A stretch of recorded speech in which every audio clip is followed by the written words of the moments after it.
삼손하면 보통 다들 사자 입을 막 찢고 기둥을 맨손으로 무너뜨리는 고대의 근육질 슈퍼히어로를 떠올리시잖아요. 네, 엄청난 힘의 상징이죠. 그런데 오늘 다루는 이 설교를 읽어보니까 삼손의 탄생이 놀랍게도 예수님의 탄생 예고랑 비슷할 정도로 엄청난 기대 속에서 이루어졌더라고요.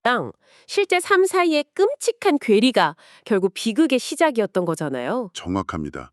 그는 자신에게 주어진 그 초인적인 힘을 철저히 사적인 쾌락과 욕망을 채우는데 남용했습니다. 진짜 안타까운 부분이에요. 그게 이 설교에서 매우 날카롭게 짚어내는 대목이 있는데요. 바로 삼손이 들릴라에게 자기 힘의 비밀을 털어놓는 그 유명한 장면입니다. 그 장면요.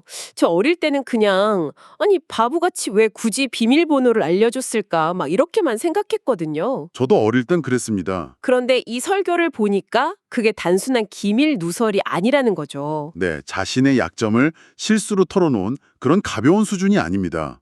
이 설교는 그가 진심을 다 알려주었다고 분석하거든요. 진심을 다 알려주었다. 이게 구체적으로 어떤 의미인가요? 머리카락을 자르면 안 된다는 그 물리적인 금기를 깬 것을 넘어서는 겁니다. 세상을 구원해야 할 나시린이라는 자신의 정체성 전체를 우상, 그러니까 자신의 개인적 욕망의 대상에게 완전히 헌납해버린 아주 치명적인 사건이라는 거죠. 와, 그렇게 보니까 정말 끔찍하네요.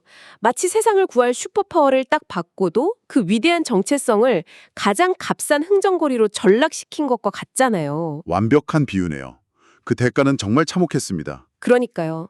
누군가의 무릎을 베고 낮잠 한번 편하게 자기 위해서 모든 걸 팔아넘긴 대가로 결국 두 눈이 뽑힌 채 짐승처럼 맷돌을 돌리게 되니까요. 적국의 캄캄한 감옥에서 말이죠. 그런데 여기서 제가 조금 불편한 질문을 하나 던져보고 싶어요. 네, 어떤 질문이죠? 아무리 자기 정체성을 칼아넘겼다고 해도 두 눈이 뽑히고 짐승 취급을 받는 건 진짜 너무 가혹한 거 아닌가요?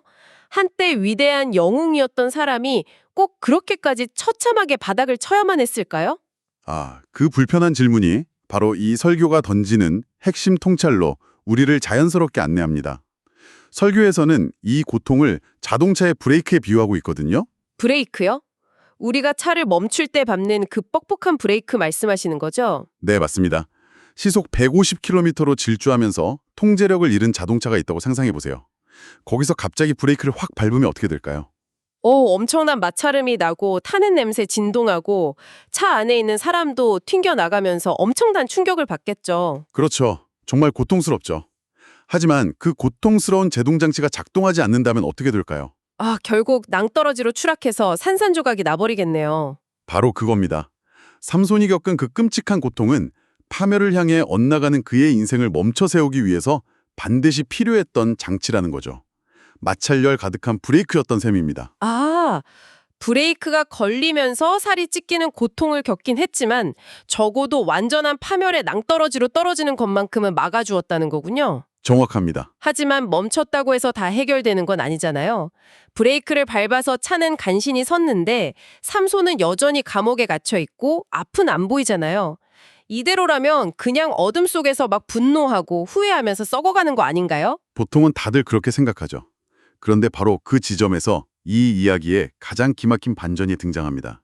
어떤 반전이요? 삼손이 아직 자신의 잘못을 회개한 것도 아니고요. 그저 두 눈이 뽑힌 가장 어두운 순간에 맷돌만 돌리고 있었거든요. 그런데 성경은 아주 짧고 결정적인 구절을 하나 툭 던집니다. 그게 뭔데요? 그의 머리털이 다시 자라기 시작하니라. 와, 소름 돋네요.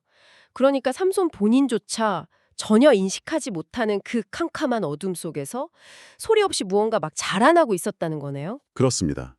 설교에서는 이것을 스스로 숨어 계시는 하나님의 속성으로 설명합니다. 스스로 숨어 계시는 은혜요. 표현이 참 와닿네요. 네, 우리는 보통 은혜나 회복이라고 하면 막 팡파르가 크게 울리고 상황이 마법처럼 극적으로 딱 뒤집히는 걸 기대하잖아요. 그렇죠. 영화처럼 한순간에 싹 바뀌는 걸 상상하죠. 하지만 진짜 깊은 회복의 역사는 아무도 모르는 사이, 심지어 본인조차 요구하지 않은 절망의 밑바닥에서 이미 가장 은밀하게 시작되고 있다는 겁니다. 머리카락이 소리 없이 자란다는 이미지가 진짜 강렬하게 다가오네요. 우리가 칠흑 같은 어둠 속에 방치되어 있다고 느낄 때 사실은 우리 눈에만 안 보일 뿐 은밀하게 머리카락이 자라나고 있는 거 아닐까 이런 생각도 들고요. 아주 훌륭한 연결입니다. 그렇다면 이 숨겨진 회복의 시간 속에서 우리는 과연 어떤 태도를 가져야 할까요? 글쎄요, 멘탈을 부여잡기가 쉽지 않을 텐데요. 솔직히 삼손도 마지막에는 내 두 눈을 뺀 원수를 갚게 해달라면서 기둥을 무너뜨리잖아요. 이건 철저히 개인적인 복수심 아닌가요? 예리하게 보셨네요. 삼손의 한계가 바로 그거였죠. 그는 죽는 순간까지도 자신의 고통을 사적인 복수로만 해석했습니다. 그래서 이 설교는 삼손을 예수님 그리고 욥의 태도와 대조해서 보여줍니다. 아, 욥도 엄청난 고난의 아이콘이잖아요. 어떻게 다른가요? 보이지 않는 칠흑 같은 고통 속에서도 아주 놀라운 고백을 합니다. 어떤 고백이죠? 나를 단련하신 후에는 순금같이 나오리라. 라면서 보이지 않는 손길을 묵묵히 신뢰했죠. 아, 순금같이 나오리라. 근데 잠깐만요. 그게 머리로는 이해가 가는데 막상 내 인생이 박살나서 어두운 감옥에 갇혀 있다고 치면요. 네, 현실적으로 쉽지 않죠. 욥처럼 고상하게 나는 순금이 될 거야. 이렇게 마인드 컨트롤을 하기가 너무 어렵잖아요. 어떻게 그런 인식의 전환이 가능한 걸까요? 아주 현실적이고 중요한 포인트입니다. 핵심은 지금 내가 처한 이 어둠을 무엇으로 해석하느냐에 달려 있습니다. 무엇으로 해석하느냐고요? 네, 삼손처럼 지금의 어둠을 내 인생이 끝나는 무덤으로만 보면 결국 분노와 복수심밖에 남지 않습니다. 하지만 욥의 시선은 그 어둠을 썩어가는 무덤이 아니라 씨앗이 심겨진 토양으로 보는 겁니다. 와, 무덤이 아니라 싹을 틔우기 위한 토양이다. 이거 정말 위로가 되는 말이네요. 아무것도 안 보이는 캄캄하고 답답한 흙 속이지만 사실은 그 안에서 생명이 움트기 위해 단단한 껍질이 깨지는 과정이라는 걸 굳게 신뢰하는 거죠. 그러니까 내가 어둠 속에 그냥 방치되어서 썩어가는 게 아니라 단지 내 눈에만 안 보일 뿐 은밀하게 나의 머리카락이 자라나고 있다는 걸 의식적으로 믿어야 한다는 거군요. 바로 그겁니다. 그것이 오늘 다룬 설교가 주는 아주 강력한 영적 심리적 처방이기도 하죠. 인생의 가장 깊은 밑바닥은 단순한 끝이 아니라 가장 위대한 회복이 잉태되는 지점이라는 사실을 일깨워줍니다. 아, 정말 깊은 울림이 있네요. 그리고 잊지 말아야 할 것이 있습니다. 공기나 생명처럼 진짜 가치 있는 것들은 우리가 훌륭한 대가를 치러서 얻어내는 게 아니라는 겁니다. 가장 낮은 곳에서 조건 없이 주어지는 숨겨진 은혜라는 걸 기억해야 하죠. 맞습니다. 오늘 처음에 우리가 돈을 주고 고칠 수 있는 스마트폰 액정에 대해서 이야기했었잖아요. 네, 깔끔한 거래의 예시였죠. 하지만 여러분의 정체성이 산산조각 나고 인생이 완전히 멈춰버린 것 같은 지금의 그 캄캄한 감옥이 사실은 끝이 아닐지도 모릅니다. 네, 절대 끝이 아니죠. 마찰음이 났지만 결국 브레이크는 걸렸고 엇나가는 질주는 다행히 멈춰 섰으니까요. 깊은 어둠 속 감옥에서 삼손의 머리카락이 소리 없이 자랐던 것처럼 말이죠. 네.